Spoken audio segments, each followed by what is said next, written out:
We're joined today by Jai Djwa to talk about working with designers and developers and other freelancers and consultants in your work.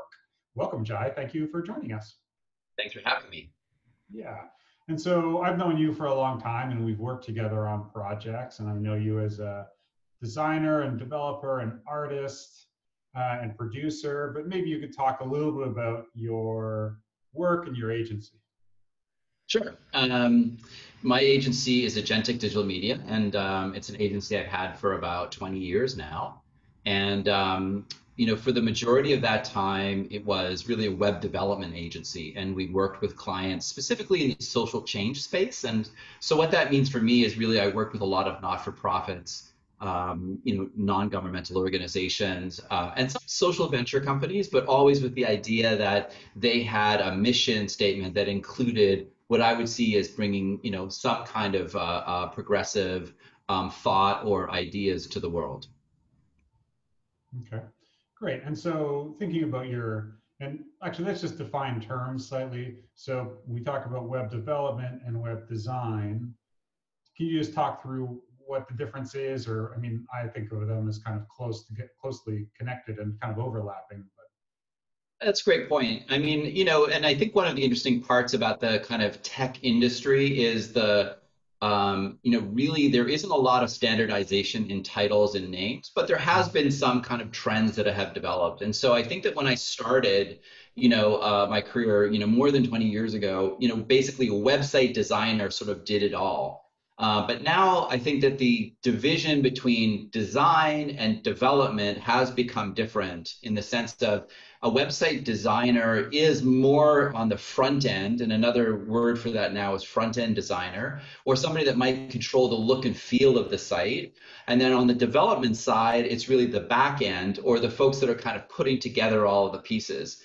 Now, depending on the scale of projects, a lot of times it can be a website designer / developer, and they're basically the same person. And really, as the kind of projects get bigger, the more likely it is those would split up. And in fact, the more likely that they would, even with the designer, that starts to split up. And so you might have somebody that's looking at the front end look and feel, and they are purely a designer.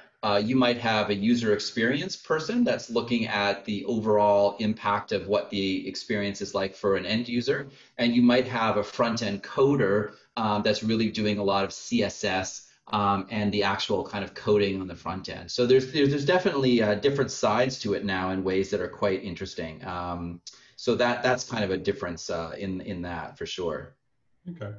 So let's talk a little bit about what a typical project, a typical web design or development project might look like.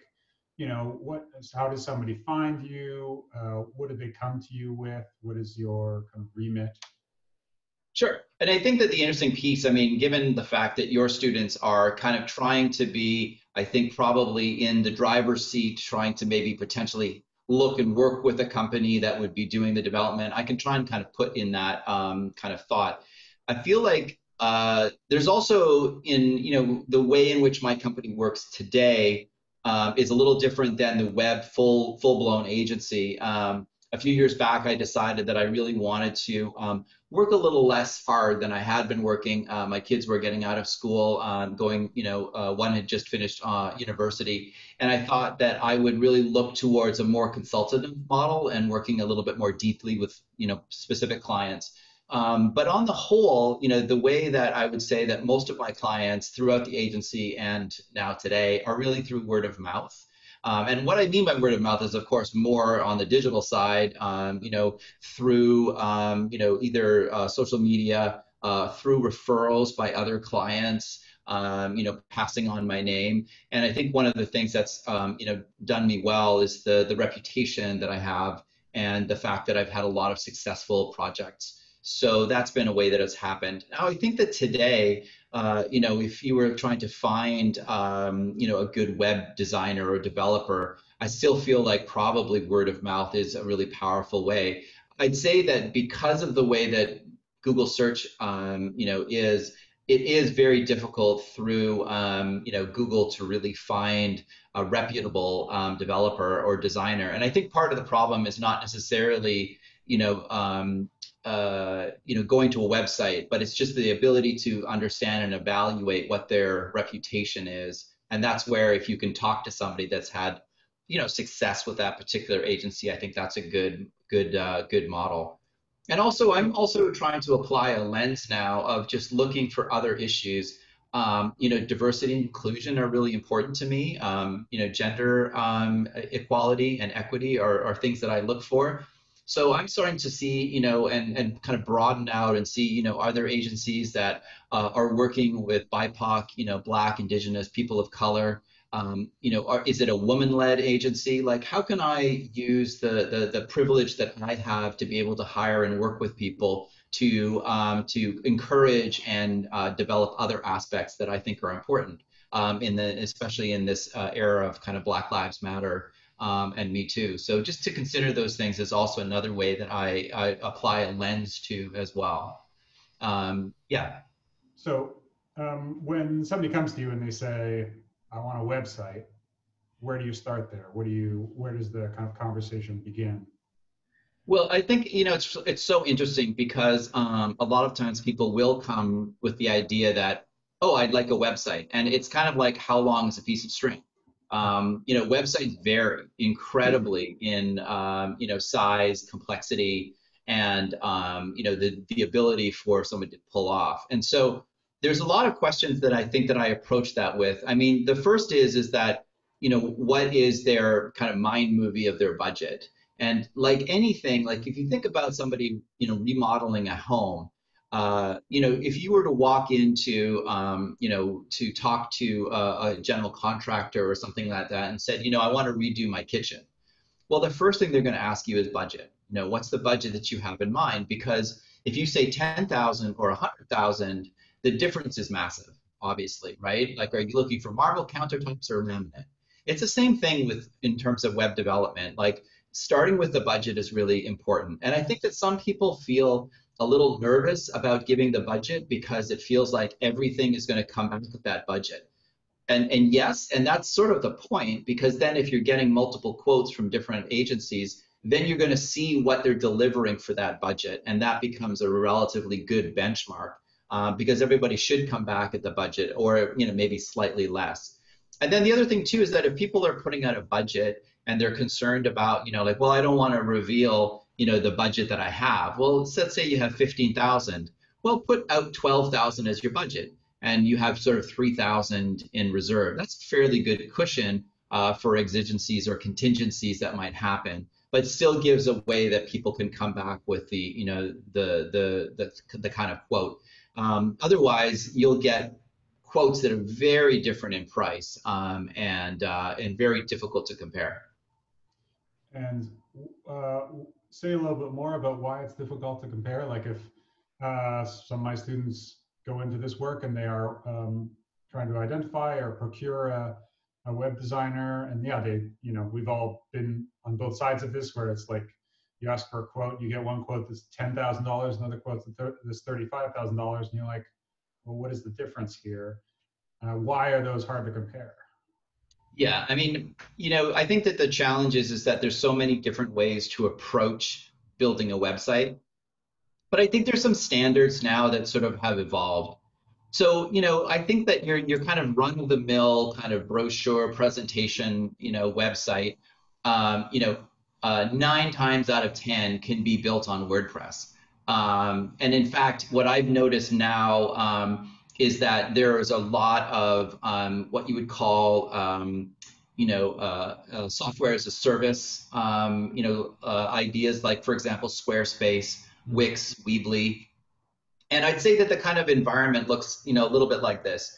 So you can pay per month for a Wix or Weebly or Squarespace, and they're not bad. They're 15 to 20 US a month, and they allow a fair amount of customization, but they don't allow a lot of really specific business processes that you might want if you were looking at a more complicated, say, grant application process, or maybe a more complex registration or something like that. But for the most part, those aren't so bad. And then there is WordPress, and WordPress is sort of the gorilla in the space of, small to medium. And in fact, WordPress is encroaching on the enterprise level as well, where you are hosting a open source version of WordPress, which is a license free version of WordPress on a hosting company. And typically hosting companies will charge you, 80 to 110 US per year. So, the cost benefit analysis looks a little bit like if you want no problems and you just want, your website, and it doesn't really matter, the different aspects to it, like you just need, a basic website. Even with e-commerce, you can use Squarespace or Wix or Weebly in a pretty fast way. And especially Squarespace the complexity of Squarespace has gotten a lot more lately. I've been really impressed to see some of the projects that have come out through that. But if you want something that you have a little bit more control over and has in the end, a higher return on your investment, but more maintenance, then, hosting your own WordPress site on a commercial provider is probably a good idea. And the difference being that if you do that, then you can really customize your WordPress installation so that you could use the thousands, probably tens of thousands of WordPress plugins that extend the functionality of WordPress, whereas the functionality of Squarespace and Wix and Weebly are fairly limited.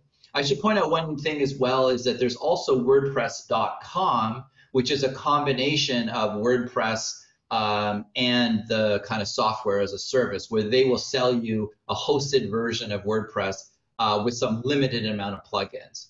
But for my clients, most of them are into WordPress because they have, they want to control the look of their site in a very specific way.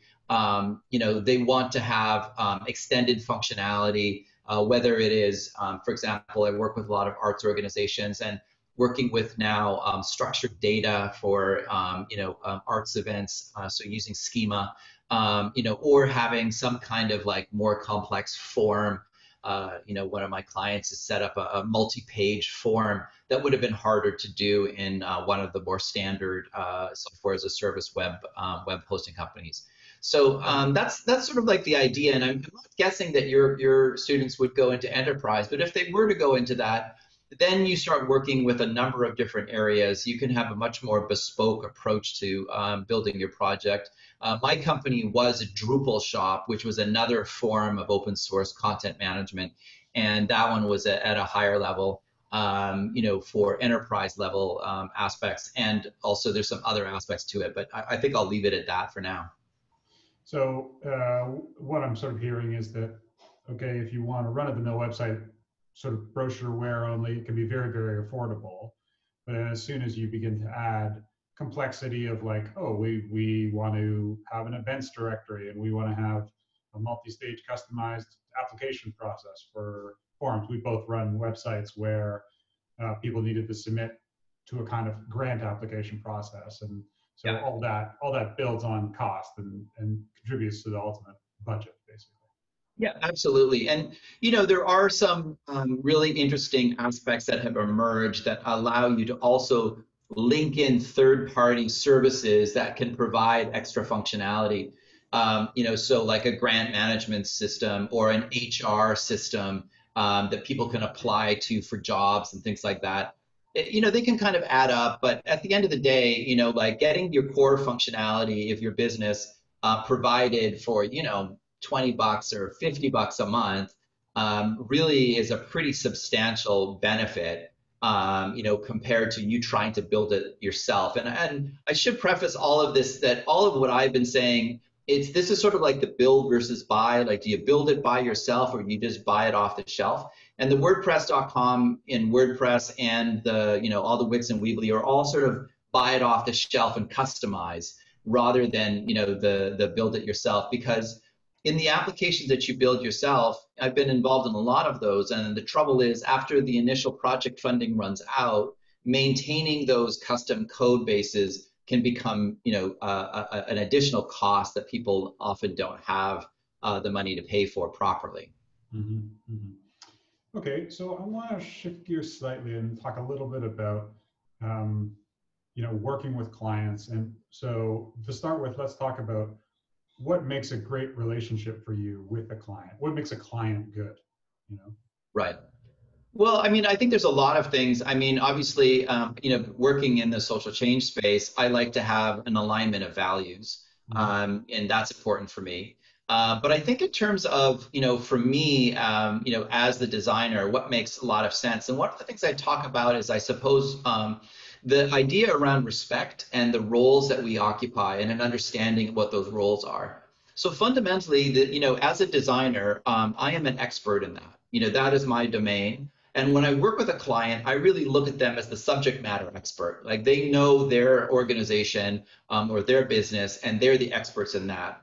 And so together, we're really trying to come up in a collaborative way and working together. And the kind of relationship that works really well is that, we both respect each other's role. So they respect, the expertise that I have in design, and I respect the subject matter expertise that they have about their organization. And what does that look like on the ground, I suppose, is just the way in which they might perceive the work that I would present. So, presuming that, like, now I have like 25 years of experience. So, I'm coming with that experience, and I'm suggesting and I'm giving recommendations. So it's really helpful for me if the client can hear those recommendations and accept them. And sometimes that's hard. I worked with a client, who now has gone out of business, unfortunately. And, I talked to them about their brand identity, and I felt like their brand identity was really poor. But they had invested a lot of personal kind of like aspects into that, and they just couldn't let it go. And in the end, I really felt like that was one of the big reasons, because there was a confusion with their name and another player in the market. And those kinds of recommendations, are hard sometimes for clients to hear. And I feel like it's my role, to be able to kind of speak what I see as reflecting the expertise that I have. And if a client can see and hear that, that's very positive. And I think that the other things are just like in the nature of like human to human, communications. The clients that are accountable, if they say they'll do something and then they do it in the time they say they're going to do it. The fact that they will, engage. It's very difficult to work with a client who disappears. I have a few clients like that. I'll write them an email and I just don't hear anything back. And then, then they'll write me in a panic because something's happened. Those are difficulties that I wish that I didn't have to avoid. Um, and I think that as well, like in the process, as I work with a client, it's very important to get the right stakeholders in the room at the right time.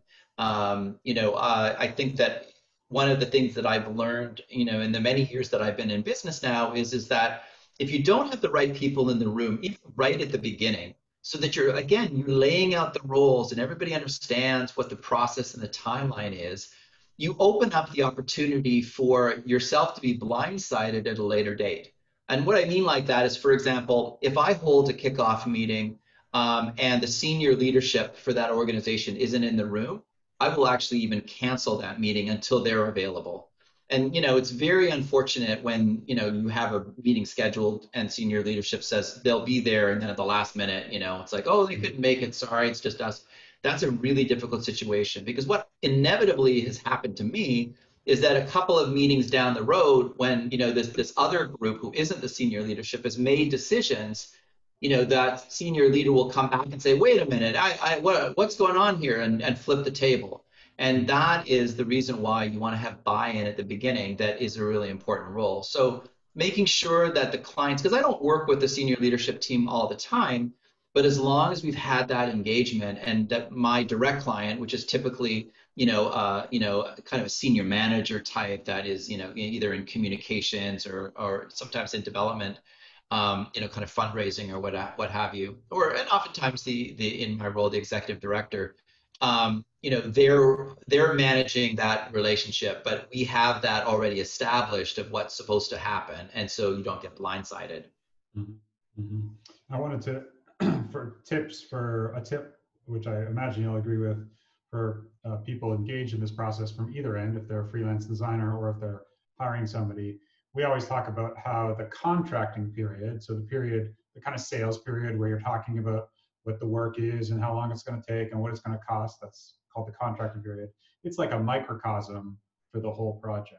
So if that contracting period is difficult, and as you say, the right people aren't in the room, or there's people are quibbling over things, and or it's just like challenging, the whole project's going to be that way, right? Or if the contract period is smooth and professional and everybody's good, then the whole project tends to be that way. Would you agree with that?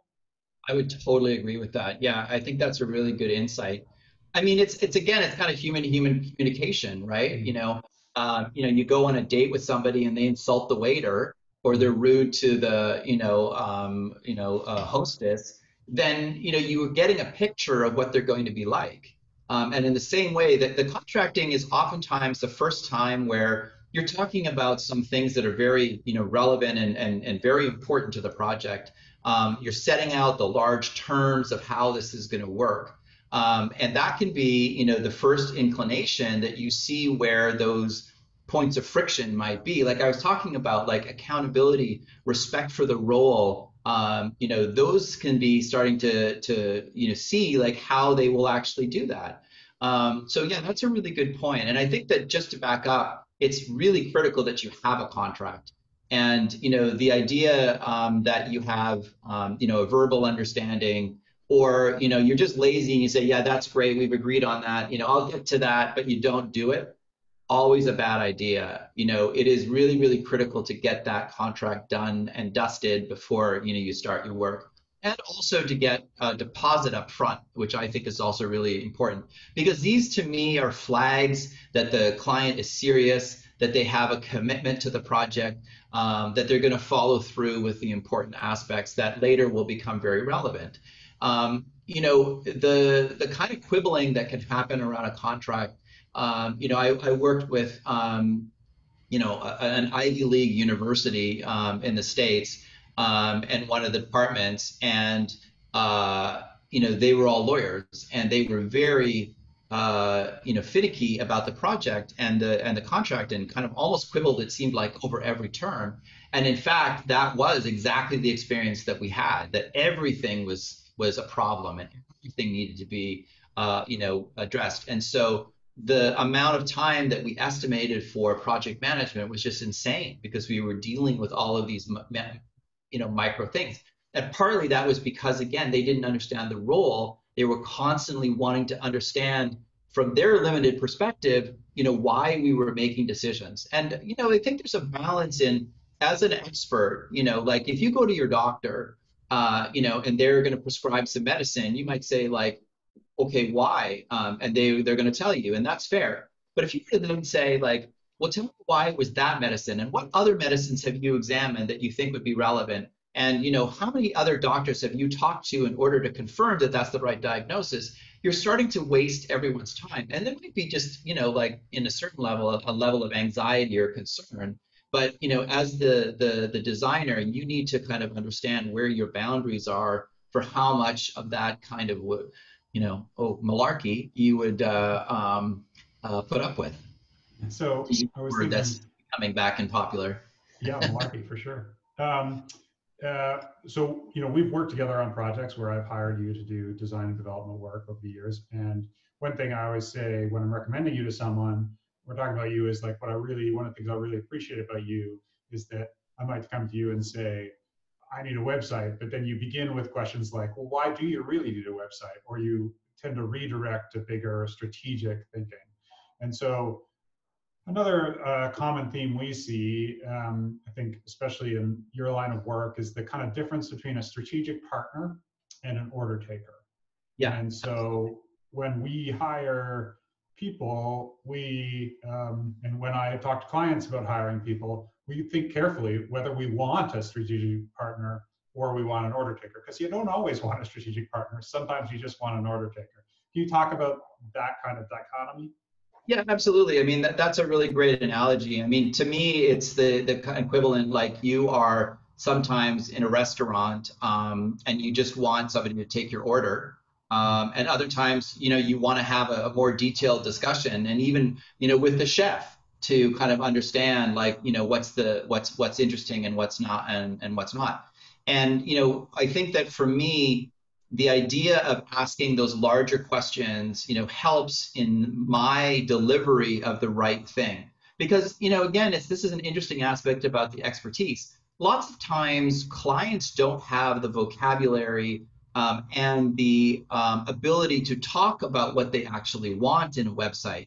And so by me kind of stepping back and looking at the larger strategic questions, it can help me interpret what they're saying.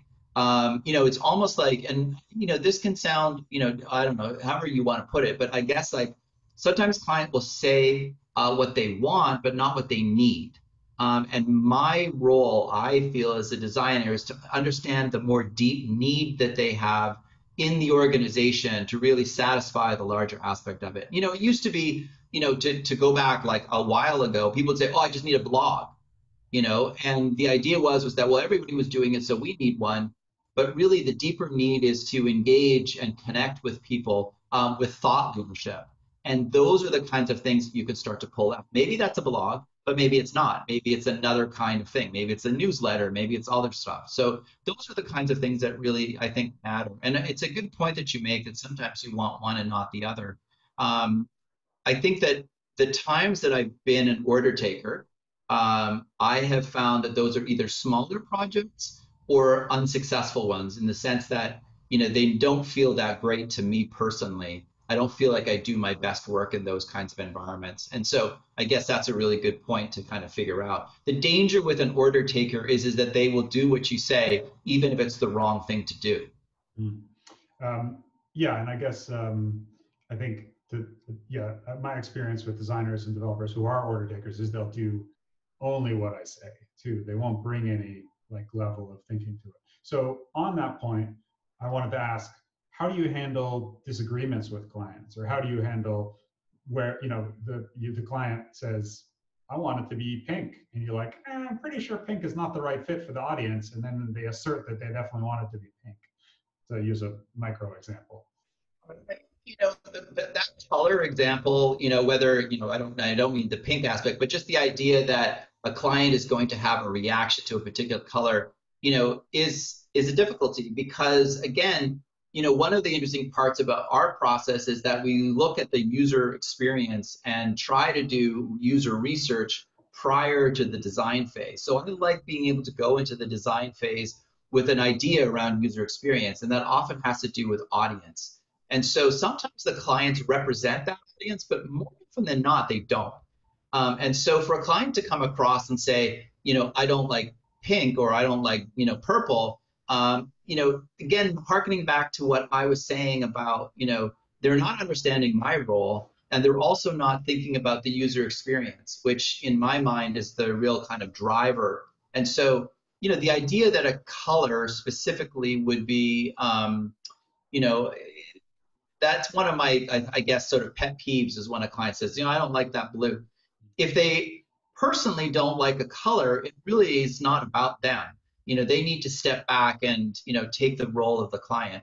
But to the larger point of like, what to do with a disagreement, I mean, first off, you hope that they're minimized by, you know, preparing, you know, the different documents that we do that lead up to the final design. Like, to me, the idea of the Mad Men, you know, kind of reveal where it's like, ta-da, and then everyone says, oh, you know, that's incredible, is incredibly risky, and never, in my mind, I never do that. You know, I develop, you know, a creative brief. I develop, you know, style tiles and rationales that when they finally see the creative, they're like, oh, yes, that's what we've been talking about. You know, wireframing, all of those things lead up to the final creative that then shows the client exactly what they're going to get.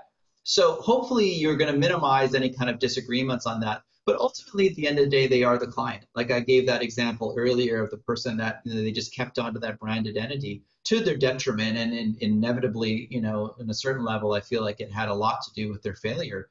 You know, that's their decision. You know, it's their money, it's their decision, it's their company at the end of the day. And I have to respect that. And my role is to respect that. In the end of the day, they are the subject matter experts of their company. And in the end, they're also paying me. But I will, you know, I think I learned this from a really smart friend of mine. Whoa, you. Where, you know, I will present my perspective, you know, one or two times. And if they continually deny that perspective, then I'll just, you know, say, okay, that's fine. We'll do it that way. And, I have that example. It's funny, just before I got on this call, I had an email from a client. We've been going back and forth, and they want to do something really stupid. And I said to them, it's not a great idea. And, I proposed a bunch of other ideas that would get to the same point, but not be the stupid idea. But they just emailed me and said, we want to do the stupid idea. So, I've tried. And again, my role is to articulate what I think is the right approach from a design perspective. But at the end of the day, that's what they want, and that's what I'll do. I don't feel great about it, but it is their choice in the end.